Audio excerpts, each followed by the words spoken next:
This is Clayton Skinner. Hi, I'm Clayton Skinner. My name is Clayton Skinner. My name is Clayton Skinner. Welcome back to Be On The Beat. Welcome back to Be On The Beat. Welcome to Be On The Beat. Hello everyone, welcome back to Be On The Beat. My name is Clayton Skinner. In this episode we're going to be doing a 2-beat fill. Before we did a 1-beat fill, and this time it's going to be a 2-beat fill. So with the 1-beat fill, we did the fill basically on the beat 4, the 4th beat of a particular bar. So by building up with a groove, when we got to beat 4, we played a fill.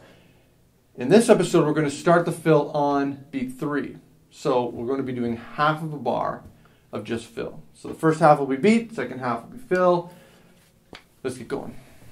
So the first exercise, if you're looking at the PDF, basically it's gonna follow the same principle as the 1-beat fill exercises. We're gonna have a bar of groove, and in this case I kept it simple.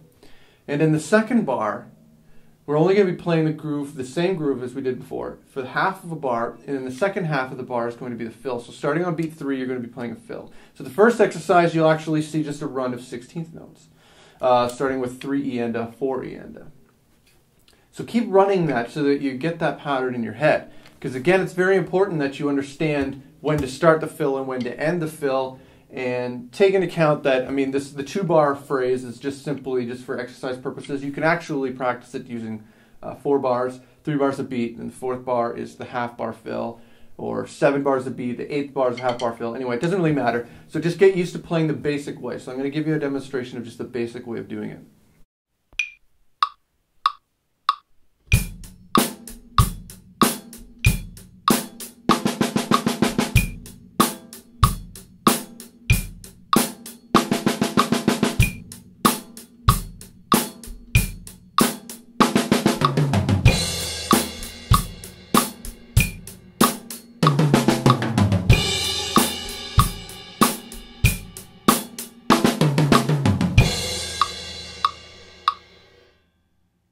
Now when you have that whole thing down, when you have the understanding of placing the fill on beat 3 of the second bar, improvise it. Work on improvising the fill first, keeping the beat as easy or as basic as you can, and then play the fill, try to move it around. And again, you could take as many different possibilities as you want. You can actually move it around like I started to do in the last demonstration. Move it around so you're just basically playing.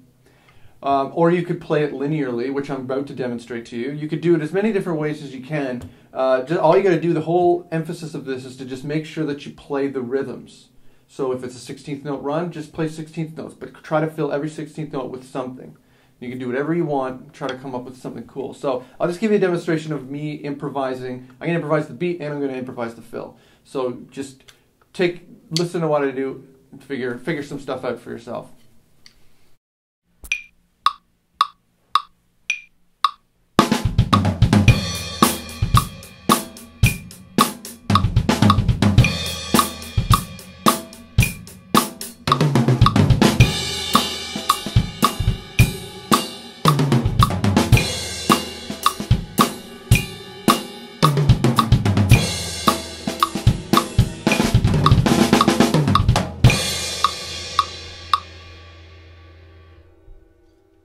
So the next exercise in the PDF, we're going to be doing triplets.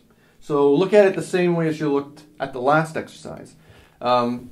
Just play it as basic as you can, a basic beat, and then just play the rhythm on the snare drum. And then when you get comfortable with that, then start moving it around the toms. I'm going to give you a demonstration of that in a second. One of the things is listen to the way that the rhythm changes from the regular 8th notes on the hi-hat to the 8th note triplets. Now you weren't really able to hear it in the last video where I was playing them just in one beat, like on beat 4. Because there's only 3 notes and you really couldn't get the full feel. Now you will really hear the full feel. You'll be able to hear the full difference in it. And if you have any problems with that, just check out my video where I explain how to play triplets as a fill. So I'll annotate that right here. And anyway, so check out this demonstration. This is going to be the basic demonstration.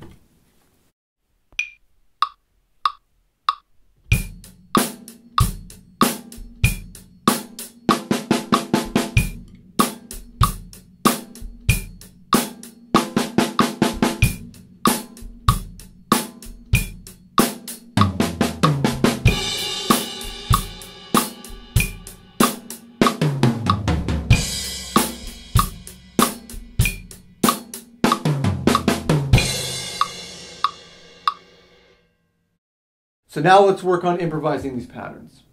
So again, try to take it as simple as you can, or make it as simple as you can. Improvise the fill while maintaining just a steady groove. And then when you're comfortable with that, then you can improvise the groove and the fill. It's up to you. I just advise that you take it slowly.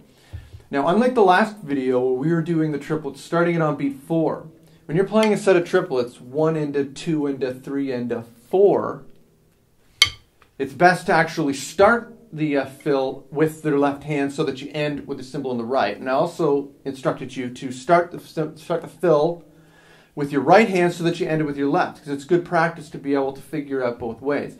When you're doing it starting on 3, you're actually starting 3 with your right hand. So you may not end up coming across that. And I'm not saying that you should necessarily start the fill with your left hand, but try to orchestrate it so that you finish the fill with your left hand. And there's lots of different ways by doing that. Simply, if you start it with your right hand and you just simply add one bass drum, but then continue the pattern, you will end up landing with your left hand. So listen to my demonstration. I'm going to try to give you a few possibilities. We'll land both with our cymbal, we'll land both with the right hand and with the left hand. Try to give you as many different ways as I can. So just check it out and try to do it in as many different variations as you can.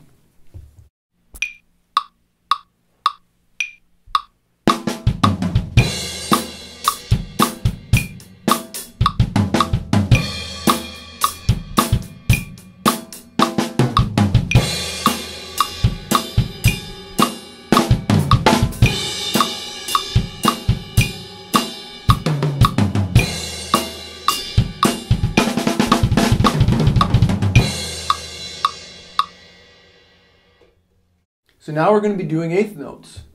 Now eighth notes are simple, yes, but here's the thing. Sometimes simple can actually be more difficult than a constant pattern of flying all over the place. And the reason is that most people's brains are programmed to they just want to go. Let's do as much as we can. In this particular case, where you're playing eighth notes, you're actually allowing the fills to breathe. So, I mean, although it isn't difficult to necessarily play them physically, it can be difficult to play them mentally because you don't want to do that. So it's just a good thing to practice. I mean, you don't have to spend hours practicing the eighth note ones. I really just put it on there just so that you can kind of experiment, kind of figure little things out for yourself. So again, I'm going to do just a basic demonstration of playing the beat and then the simple fill. I'll move it around a bit here and there, and then we'll move on.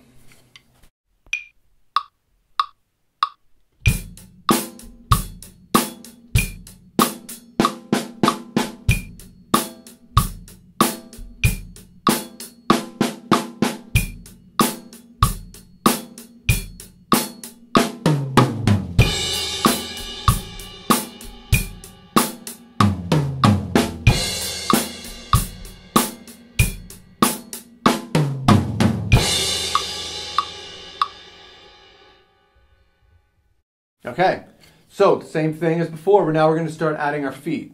So again, it's not necessarily the physicality that's difficult, it's the mental side. It's the allowing yourself to go, you know what, I'm just going to make this a very breathy, very pocketed fill. I'm not going to necessarily work on playing everything at once, trying to break the sound barrier with my arms. Just keep it nice and simple.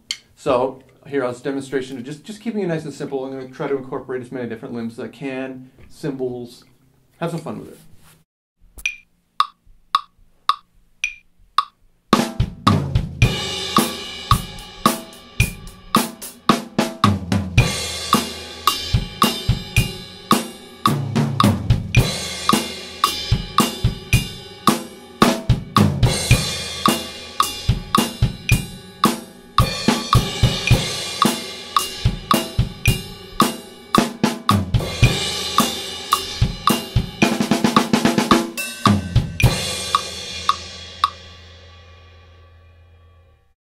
So I hope you enjoyed this, the whole episode.